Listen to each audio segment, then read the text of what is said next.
Diary entry number 12, written February 7th, 2000.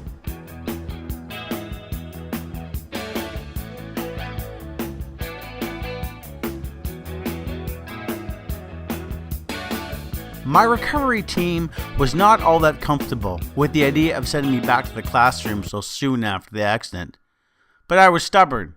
They were also all exceptionally worried about me teaching a full schedule. It was not the content of the lessons that would cause me fatigue, but the volume of cognitive activity that my brain had to withstand for the entire day. Teaching, how soon I forgot, is a tiring profession. I had 2 other classes of over-anxious, loud, and artistic advanced film students, as well as a large group of underachieving, general-level media students without an ounce of self-confidence in their bloodstreams. This made for a long and challenging day today. My snack pack that I carried, a plastic bag full of raisins, nuts, and pineapple chunks, was not enough to keep me going strong.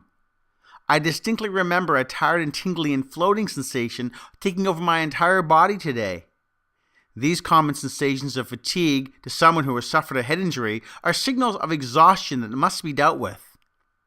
It is your brain yelping for help, the nurses would tell me in the hospital. Without exception, every day by 3 o'clock, I was ready to go home. I felt foolish for taking on so much so early. I was determined to push myself. As dangerous as this may sound, I wanted to continue with the same schedule.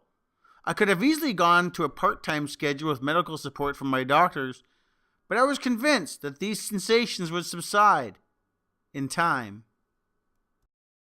On my way back to the Fine Arts office, I noticed a red 94 Toyota station wagon waiting by the doors where I'd requested to be picked up.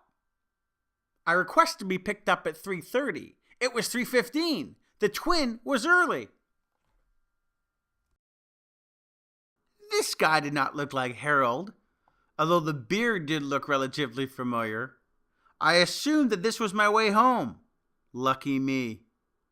I got in the car and complete silence. Complete silence for 50 minutes. It was comforting until we hit Lakeshore Boulevard East. After a mysterious and erratic lane change, I heard something quite disturbing.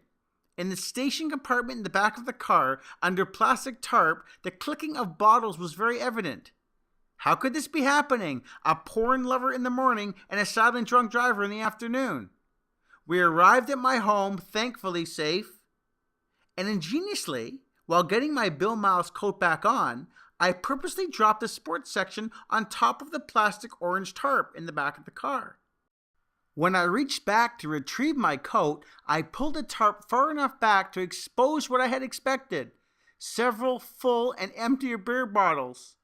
Could it have been that the twin arrived in Orangeville early enough to have a couple of beers while waiting for me at the same time, making himself believe that he was courteous and professional? Just in case I was ready to go home a little early. As the car puffed away from my home, I tried to remember the license plate number that I had stared at as the car left my field of vision. The local police would have been very happy to get the specifics of a possible drunk driver on the loose. With my short-term memory at the time not being very good, a quick recall of the letters and numbers of the license plate was not possible. I called Noreen to tell her about the day's strange events. She canceled the service immediately.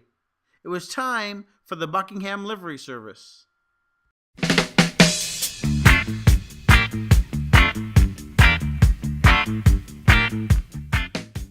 Join me next week for diary entry number 13.